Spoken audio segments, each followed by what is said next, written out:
شروع اللہ کا نام لے کر جو بڑا مہربان نہایت رحم والا ہے۔ ہم نے نوح کو ان کی قوم کی طرف بھیجا کہ پیشتر اس کے کہ ان پر درد دینے والا عذاب پاتے ہو اپنی قوم کو خبردار کر دو۔ انہوں نے کہا کہ بھائیو، میں تم کو کھلے طور پر خبردار کرتا ہوں کہ اللہ کی عبادت کرو اور اس سے ڈرو اور میرا کہا مانو، وہ تمہارے گناہ بخش دے گا اور موت کے وقت مقرر تک تم کو مہلت عطا کرے گا۔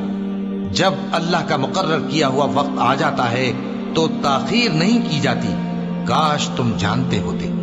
جب لوگوں نے نہ مانا تو نوح نے اللہ سے عرض کی کہ پروردگار، میں اپنی قوم کو رات دن بلاتا رہا لیکن میرے بلانے سے وہ اور زیادہ گریز کرتے رہے۔ جب میں نے ان کو بلایا کہ توبہ کریں اور تو ان کو معاف فرمائے تو انہوں نے اپنے کانوں میں انگلیاں دے لی اور اپنے اوپر کپڑے اوڑھ لیے اور اڑ گئے اور خوب تکبر کرنے لگے۔ پھر میں ان کو بلند آواز سے بھی بلاتا رہا، پھر علانیہ بھی اور رازداری سے بھی سمجھاتا رہا۔ پھر میں نے کہا کہ اپنے پروردگار سے معافی مانگو کہ وہ بڑا معاف کرنے والا ہے۔ وہ تم پر آسمان سے موسلا دھار میں برسائے گا اور تمہارے مال اور بیٹوں میں اضافہ کرے گا اور تمہیں باغ عطا کرے گا اور ان میں تمہارے لیے نہریں بہا دے گا۔ تم کو کیا ہوا ہے کہ تم اللہ کی عظمت کا اعتقاد نہیں رکھتے، حالانکہ اس نے تم کو طرح طرح کی حالتوں میں پیدا کیا ہے؟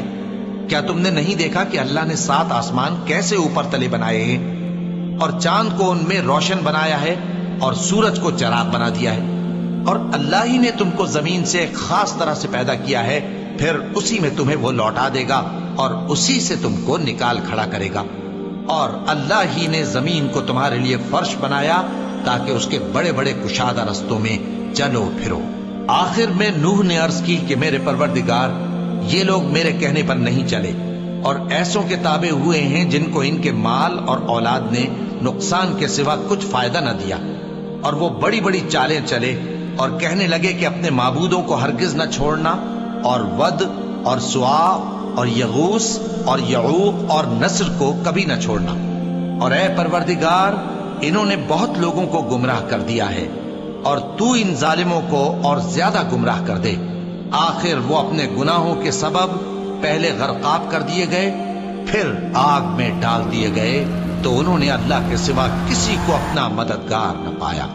اور پھر نوح نے یہ دعا کی کہ میرے پروردگار، ان کافروں میں سے کسی کو زمین پر بستہ نہ رہنے دے، اگر تو ان کو رہنے دے گا تو یہ تیرے بندوں کو گمراہ کریں گے، اور ان سے جو اولاد ہوگی وہ بھی بدکار اور ناشکری ہوگی۔